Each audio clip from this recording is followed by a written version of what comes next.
સુરતથી સમાચાર મહિલા આરએફઓ પર ફાયરિંગનો મામલો। આરએફઓના પતિનો કોર્ટમાં સરેન્ડરનો પ્રયાસ। કઠોર કોર્ટે સરેન્ડરની અરજી નકારી છે।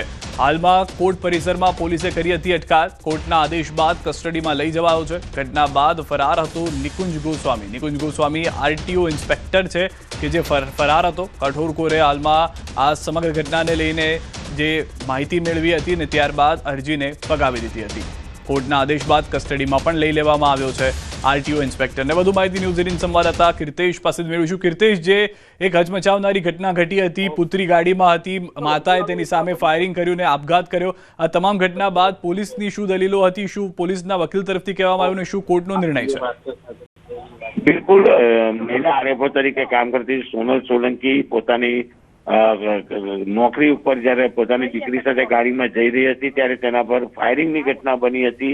જો કે પ્રથમ મહિલાએ બંદૂકની ગોળી મારી હોય, આપઘાતનો પ્રયાસ કર્યો હોય તેવું લાગ્યું હતું, પણ તેને હોસ્પિટલ લઈ જવામાં આવ્યા બાદ તેના મગજમાં જે રીતે શંકાસ્પદ ગોળી લાગતા તેને સુરતની ખાનગી ત્યાં ગોળી મળી આવતા પોલીસે આ બાબતે તપાસ શરૂ કરી હતી। ત્યારે ખબર પડી હતી કે સોનલ સોલંકી આરએફઓ તરીકે કામ કરે છે। તેના લગ્ન 5 વર્ષ પહેલા તેના પતિ નિકુંજ ગોસ્વામી સાથે થયા હતા, જે સુરત આરટીઓ ઇન્સ્પેક્ટર તરીકે કામ કરે છે। છેલ્લા 2 વર્ષથી બંને વચ્ચે અનબનાવ હતા અને પતિ તેને મારવા માટેના પ્રયાસ કરતો હોવાનો આક્ષેપ સોનલના પરિવાર દ્વારા કરવામાં આવી હતી, જેને લઈને આ હાઈ પ્રોફાઇલ અને ગૂંચવાયેલા કેસની પોલીસ તપાસ કરી રહી હતી। નિકુંજની શોધખોળ કરી રહી હતી ત્યારે નિકુંજ આજે ફિલ્મી ઢબે બપોરના સમયે સુરત કામરેજ ખાતે આવેલા કઠોળની ગ્રામ્ય કોર્ટમાં હાજર થયો હતો સરેન્ડર માટે, પણ કોર્ટે તેની અરજી ન સ્વીકારતા કોર્ટની બહાર નીકળતા જ જિલ્લા એલસીબી પોલીસે તેની ધરપકડ કરી છે અને અત્યારે કામરેજ ખાતે એલસીબી પોલીસ।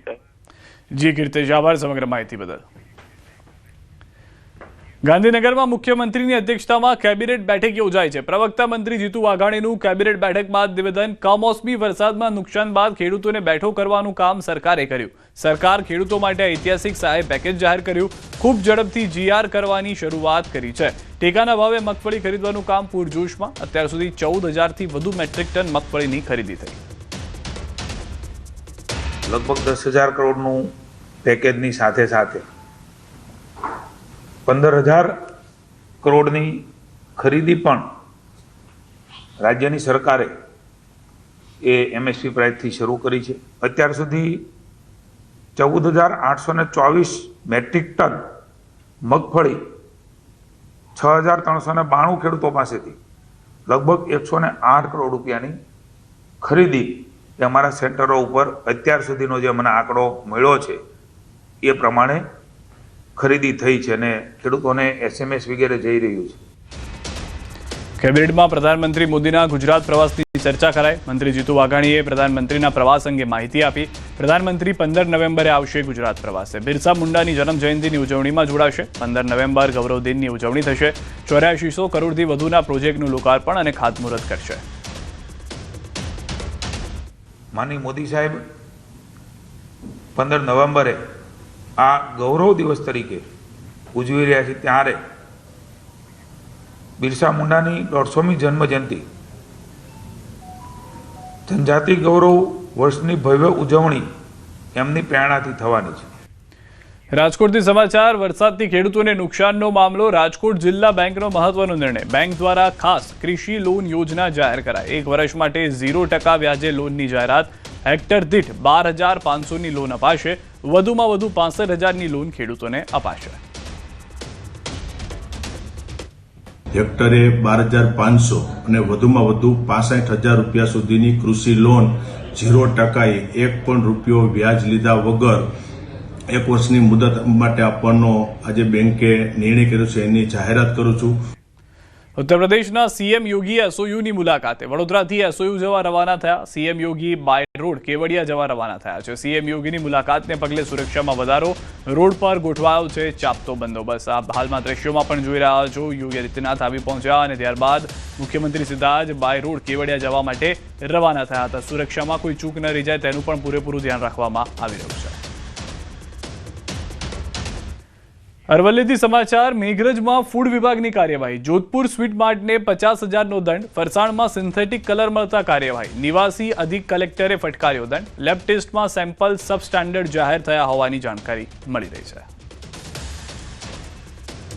તો ફરસાણમાં સિન્થેટિક કલર મળી આવ્યો કે જે ચોંકાવનારી વાત છે, કારણ કે અનેક લોકો આ ફરસાણ આળોગતા હતા, તેઓના આરોગ્ય ઉપર જોખમ ઊભું થઈ ગયું છે.